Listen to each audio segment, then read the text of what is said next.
Hai teman-teman, kita di sini akan melakukan podcast bersama-sama dengan diskusi bagaimana membuat gagasan ASN mampu menerapkan nilai-nilai dasar aneka atau ASN beraneka.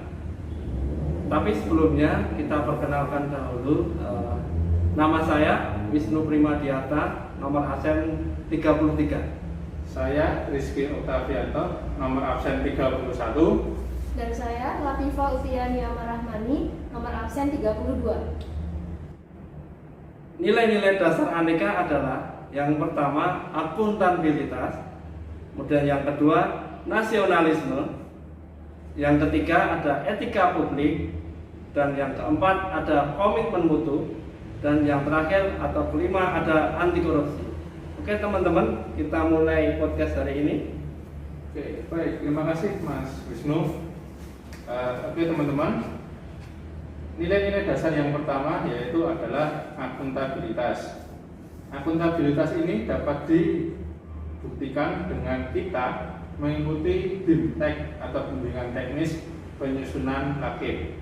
Nah, kenapa kita harus mengikuti bimbingan teknis penyusunan LAKIP atau apa itu LAKIP?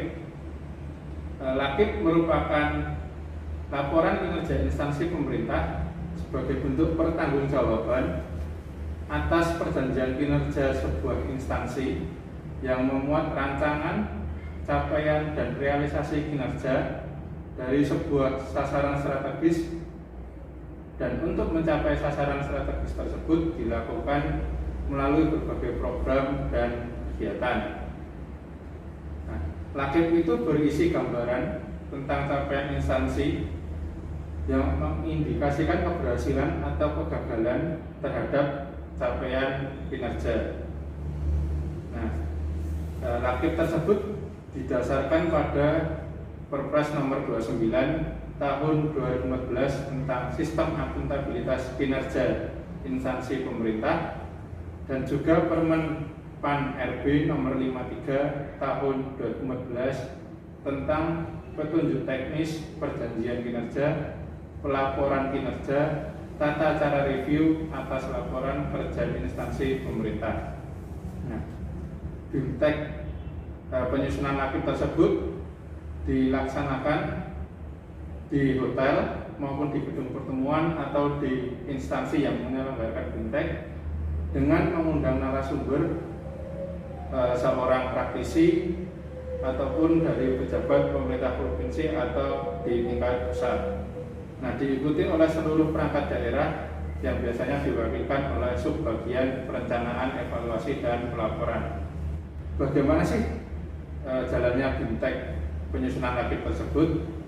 Nah, biasanya pemateri akan menyampaikan kisi-kisi ataupun langkah-langkah seperti apa penyusunan LAKIP agar LAKIP OPD atau LAKIP perangkat daerah itu nantinya mendapatkan nilai yang bagus, berupa kesesuaian antara komponen yang dientrikan dengan komponen yang dinilaikan dalam penyusunan LAKIP. Kemudian realisasi kinerja perangkat daerah minimal mendekati atau sama dengan target kinerja yang telah disusun oleh perangkat daerah.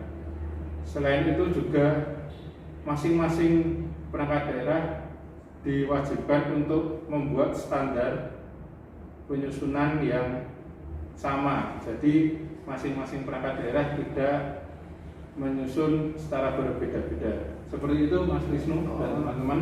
Itu pasti semua mendapatkan ya Mas? Ya, biasanya nanti di akhir tahun Mas mendekati penyusunan LAKIP, biasanya dari Bapeda atau BKP SDM yang menyelenggarakan BIMTEK-nya.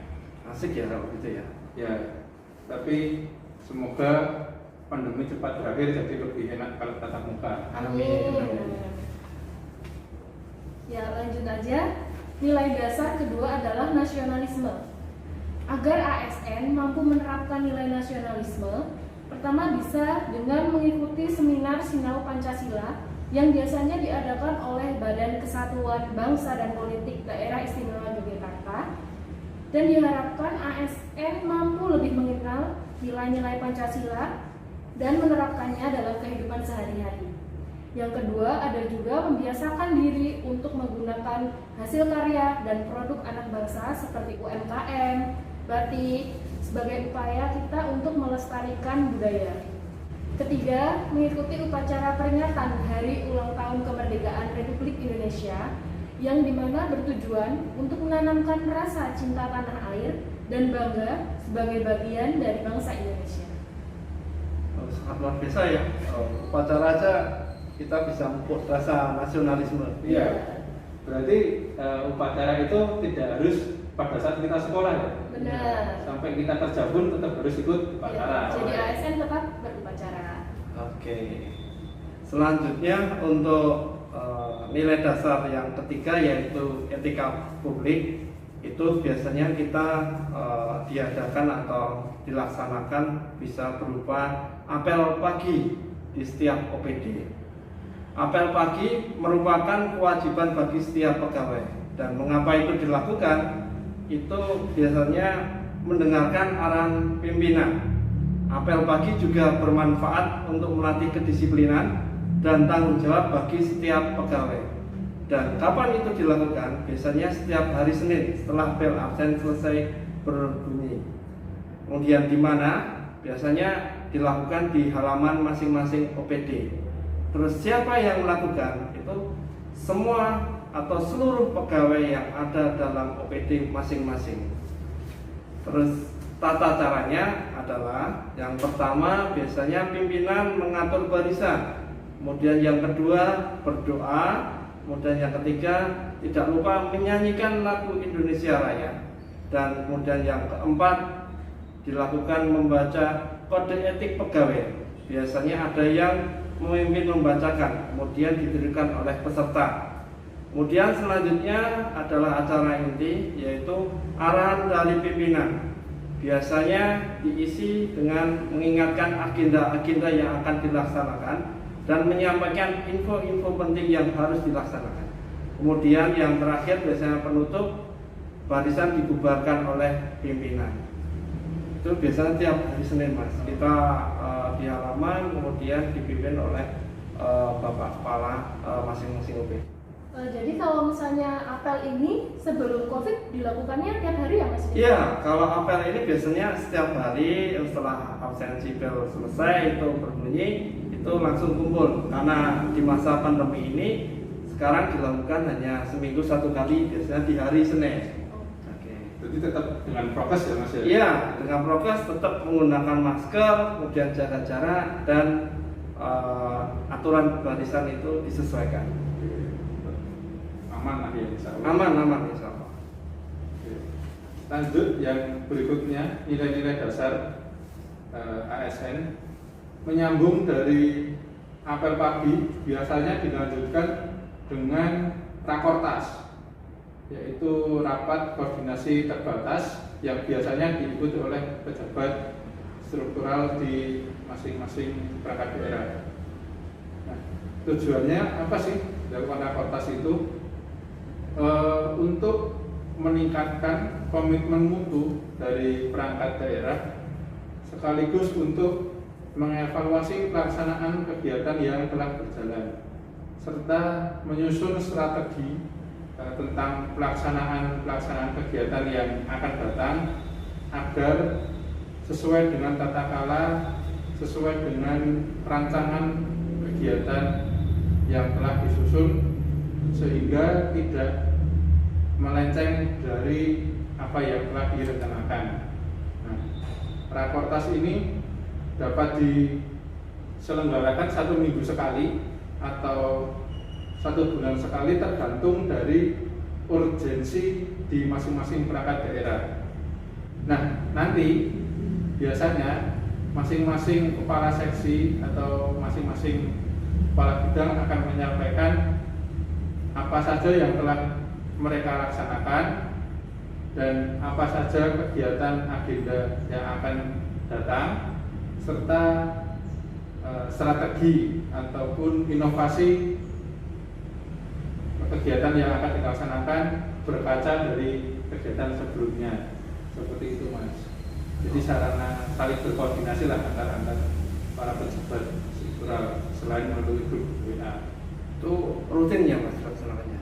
Biasanya sih setelah apel Mas, atau kalau ada yang tingkat urgent itu langsung biasanya kepala OPD mengumpulkan kepala seksi atau kepala bidangnya. Oke. Mungkin lanjut yang terakhir. Oke, yang terakhir nilai dasar kelima anti korupsi. Agar ASN ini mampu menerapkan nilai dasar anti korupsi sehingga bahaya korupsi dapat ditanggulangi dan celahnya dapat ditutup adalah sebagai berikut. Dengan upaya pencegahan atau secara preventif, yaitu melalui perbaikan sistem dan juga melalui perbaikan sumber daya manusia. Untuk perbaikan sistem sendiri itu melalui peraturan perundangan, yaitu mungkin bisa memberikan sanksi yang berat kepada perilaku korupsi itu sendiri sehingga pelakunya merasa jera dan atau takut untuk melakukan korupsi. Yang kedua adalah dengan reformasi birokrasi. Ketiga, menegakkan etika profesi dan tata tertib lembaga dan juga menerapkan prinsip good governance. Dan untuk perbaikan sumber daya manusianya bisa dengan memperbaiki moral, meningkatkan ketakwaan kepada Tuhan Yang Maha Esa. Mungkin kalau di tingkat kementerian itu biasanya ada pengajian setiap Jumat. Meningkatkan kesadaran hukum bahwa perilaku korupsi itu memang dilarang dan juga merugikan. Seperti itu Mas. Oke teman-teman, sekian dulu podcast mengenai gagasan ASN mampu menerapkan nilai-nilai dasar aneka.